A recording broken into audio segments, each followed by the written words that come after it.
Let's take a look at an example to understand hierarchical page tables better. In this example, we are given 32-bit virtual address. The page offset size is 12 bits, which means that the page size is 2 to the power of 12, which is 4 kilobytes. We are also given that the second level index is of size 10 bits, which means that the super page size is 2 to the power of 12 page offset plus the second level index, which is 10 bits. So that is 2 to the power of 22, which is 4 megabytes. So the super page is 1000 times larger than the small page. Now that means that whatever that remains is going to be the first level index. So 32 bits minus 10 minus 12 will give you the first level index to be 10 bits. The page offset size is 12 bits. We're not really going to use that in this problem much. We are also given that the size of the page table entry is 4 bytes, which is something we would need. So I'm going to calculate a few things based on this information. Number one, I can compute the number of entries in the first level page table. So to compute the number of entries in the first level page table, I need to look at the first level index size. So the larger the number of bits in the index, the more entries I would need in my super page table. So given that this is 10 bits, I know that the number of entries in the first level page table is going to be 2 to the power of 10. And similarly for the second level page table, because my second level page table index size is 10 bits, it's going to be 2 to the power of 10 entries. Now once I know the number of entries, I simply need to multiply the number of entries with the size of each page table entry to get what the size of a page table would be. So the first level page table, I know I just computed the number of entries to be 2 to the power of 10. So if I multiply that by the size of each entry, I would get the size of my first level page table. Now this is the size that you want your operating system to allocate when your program starts. Nothing else is allocated as far as the page table is concerned, and 4 kilobytes is a pretty reasonable space to allocate for a process.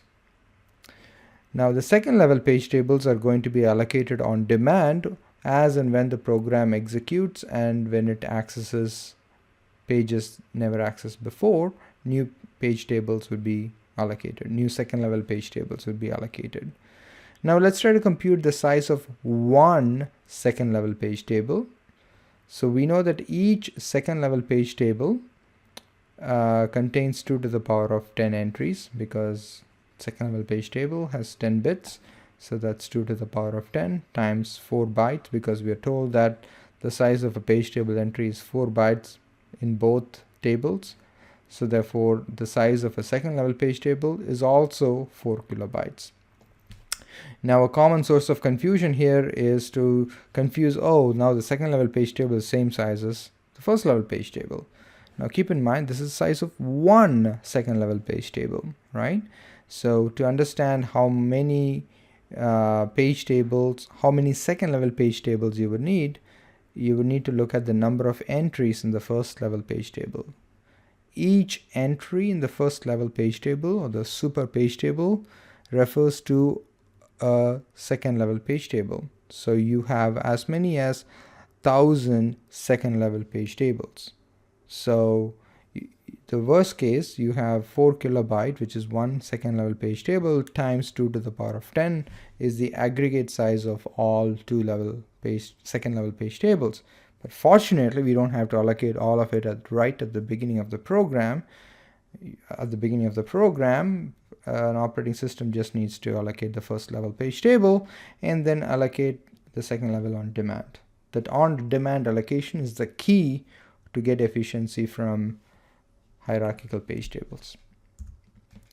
So I would also like to compute a handy equation which I can quickly use to figure out how much space I would need in total.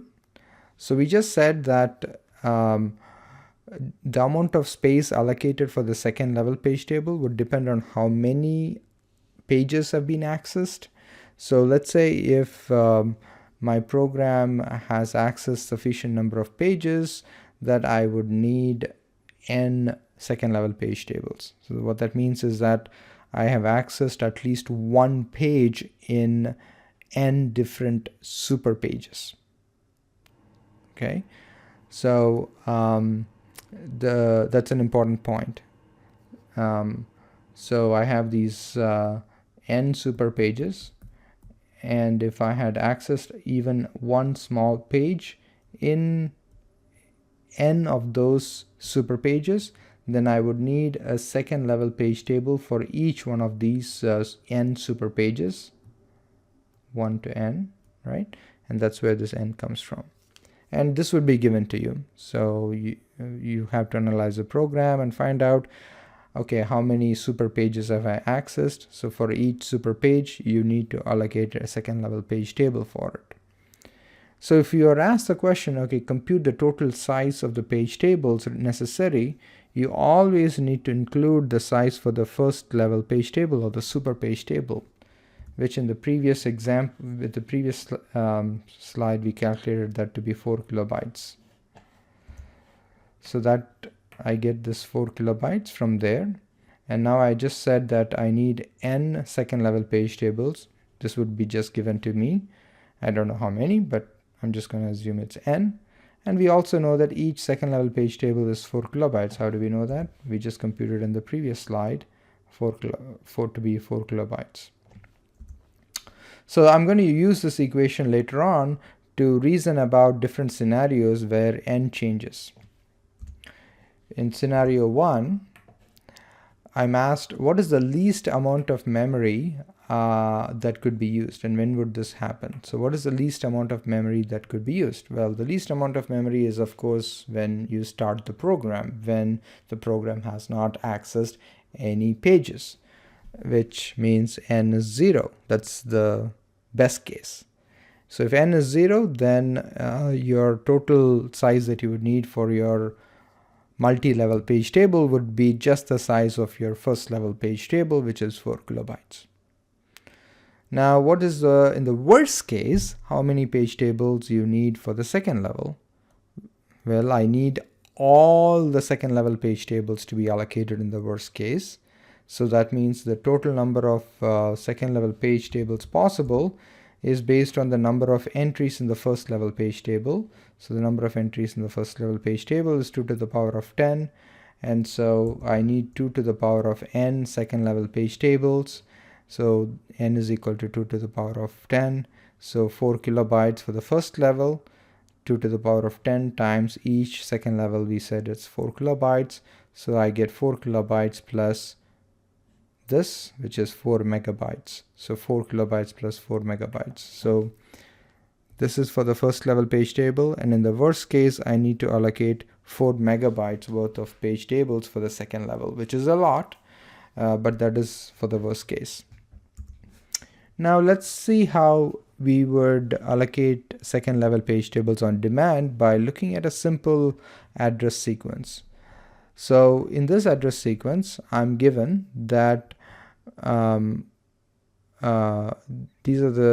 given 4 addresses. We know that the page offset is 12 bits, and these are in hexadecimals. So the last 3 digits of hexadecimal I can just ignore because they are just page offsets. So that gives me the different virtual page numbers. Now I need to think about how many super pages I'm going to access. And in this case, the first 2 are the same for sure because they both share exactly the same virtual number. So therefore, clearly the second one is not going to be a new super page. So I have 1 super page from these 2 accesses, and this one is going to be part of a separate super page. So if you split this into 2 parts, the first level index and the second level index, 10 bits each, you will see that it's a different super page. Similarly, you will see this is a separate super page. I can just write it out in binary to explain why that is the case. So I have 0, 0, 0, 1.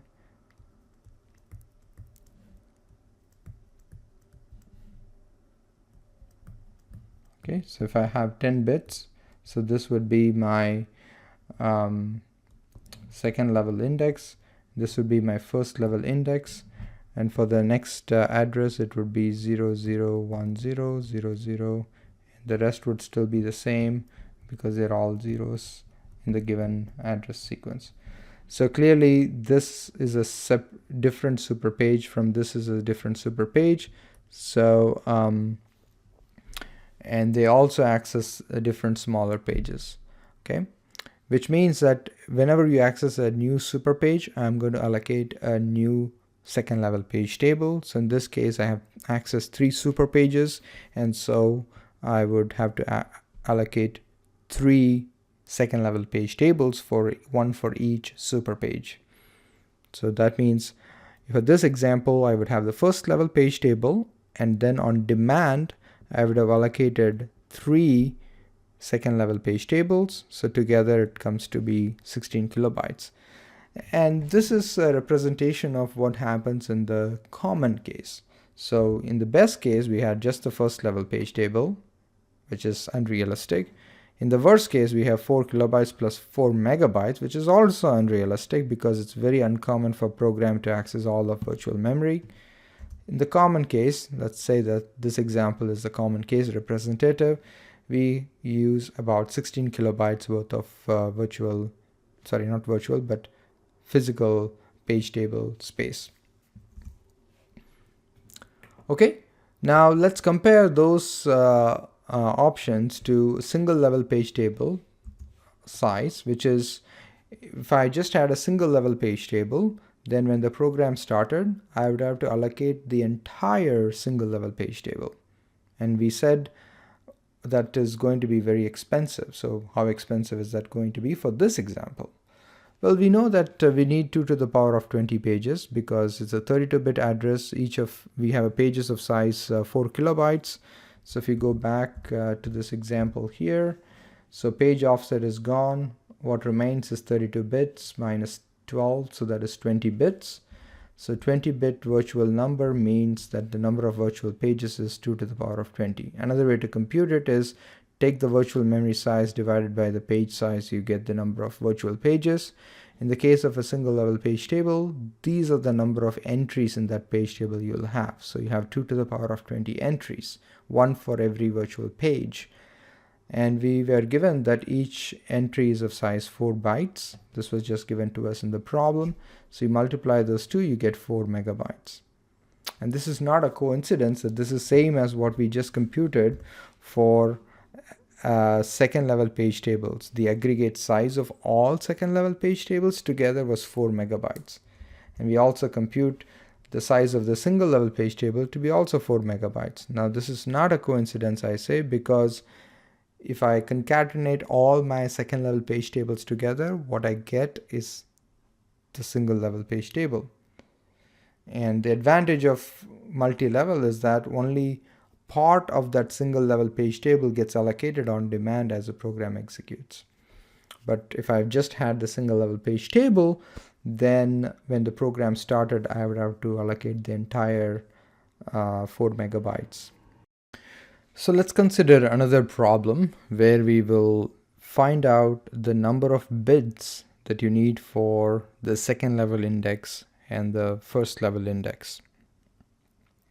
So first we are given the size of your physical memory and the page size, then some information about the first level page table, then some information about the second level page table. Now we know that a given virtual address has 3 parts to it, and the size of that virtual address depends on your ISA, which is given to be 24 bits. We know that the last few bits is due to the page offset. That depends on the page size, which is 512 bytes. So the page offset would be log to the base 2 of 512, which means it is 9 bits. So 9 bits would be for page offset. We also need to figure out, so now the big problem that we have is to figure out the size of the second level index and the first level index. So to figure out the size of the second level index, we need to know how many entries are there in the second level page table. We are told that the second level page table is of size 1 page. 1 page means 1 page, which is 512 bytes. That's good. So one second level page table is of size 512 bytes. But to figure out how many entries are there in this page, we need to figure out the size of each entry. So we need to figure out the size of the second level page tables entry. Now the second level page table entry, we are said, contains a physical page number and one valid bit. Now we need to compute what is the size of the physical page number. So keep in mind that the second level page table is the one that contains a physical page number, which is then you would need to go and access that actual data. So virtual address gets translated into a physical page number concatenated with the offset, right? So the second level page table is the leaf page table in this example. So that's the one that contains a physical page number. So to compute the size of the physical page number, we need to know how many physical pages are there. So that comes from the physical memory size. So physical memory size is 256 bytes, which is 2 to the power of 8 times 2 to the power of 10 bytes. Now if we divide that by the page size, which is 2 to the power of 9, we will get the number of pages in the physical memory. So the number of pages in physical memory is 2 to the power of 9. So which means that if I take a physical address, it will have 9 bits for the page offset, same as what you have for the virtual address here, right? So for the virtual address, we figured out that the page offset is 9 bits because the page size is 512 bytes. So the same is true for the physical address too. So this is my physical address. This is my virtual address. We just computed that my physical memory has 2 to the power of 9 physical pages. So which means that I would have 9 bits in my physical page number. So we just computed that my physical page number is of size 9 bits. So 9 plus 1, 10 bit is the size of my page table entry. 10 bit is an ugly number because it doesn't round off to number of bytes. Fortunately, the problem says go ahead and round it off to the smallest possible integer number of bytes. So 9 bits translates to roughly 2 bytes, which is the closest number of bytes that contains 9 bits. So we just computed that the size of a second level page table entry is 2 bytes. So the number of entries in the second level page table would be 512 divided by 2, which would be 256, which means the number of bits we need for the second level index would be log to the base 2 of 256, which would be 8 bits. So we have 8 bits for the second level page table. So now how do we compute the number of bits in the first level index? Well, we know that the total virtual address size is 24 bits. So the first level index size should simply be 24, which is the total address size, minus 8 bits for the second level index, minus the page offset, which is 9 bits. So what you have is 24 minus 17, which is 7 bits. So we just computed this to be 7 bits. Now finally what we are asked to find out is the size of the first level page table. So size of the first level page table is going to depend on the number of entries in the first level page table. Fortunately, we just computed the first level index to be 7, which means the first level index can index into a table of size 2 to the power of 7, because the first level page table will have 2 to the power of 7 entries, times the size of each entry. So our problem says the size of the first level page table entry is 3 bytes. So I can plug that into this equation here. So 3 bytes. And so this will give me the total size of my first level page table. For this virtual memory that we just designed, which uses a hierarchical page table with 2 levels, let's simulate a sequence of addresses and see how that behaves. So here is a sequence of 3 virtual addresses, and what I'm going to try and do is split them into these 3 different fields, page offset, second level, and first level, and then simulate the page faults that we may encounter.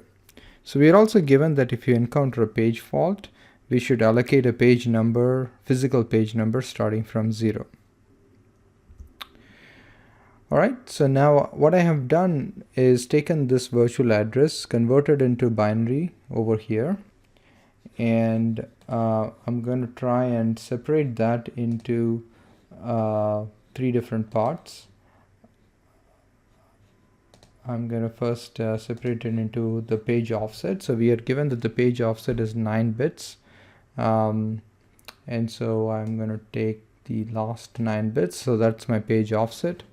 We figured out that second level index is of size 8 bits. So I'm going to use a different color for it. So that is going to be 8 bits, which is 7 from here and 1 more bit from the previous nibble. So that is 8 bits. And now the first level index is 7 bits. So let me use a different color for it. Let me use a red. And so the remaining 7 bits would be for the first level. And now I have noted down these 3 numbers as part of my first level here. So first level index is 0, 0. Second level index is 0, 0, 0, 1, 1, 1. So that is 7. Page offset is the green part, which whatever this is. This is 1, 0, C. So I have 1, 0, C. And this is the first time I'm accessing this page, and so therefore this is a page fault, and I'm going to allocate a physical page 0 to it because I'm asked to do that. Allocate physical page number starting from 0. So that's what I'm going to do. So if I take the physical page number and concatenate it with this green part, which is my page offset, I get this physical address. Now I can continue this exercise for the next 2 addresses, and then what I get is, again, if I partition this address into these 3 fields, I see that this page is also the first time I'm accessing this page, and so therefore this is also a page fault, and so this physical address would be physical page number that I would allocate for this page is the next one available, which is 1. If I concatenate this with the page offset, I get this address. So now if I carry it on, so the third address is again split into these 3 fields like I had explained before. And so to figure out what your virtual page number is, you have to consider the first level and the second level together, so because that constitutes your identity for a virtual page. So to know whether a virtual page has been allocated or not, you need to think about these 2 entities together. So this is your virtual page number, which I have never allocated before, and so I need to allocate another page number, physical page for it, so then I get my physical address. So that concludes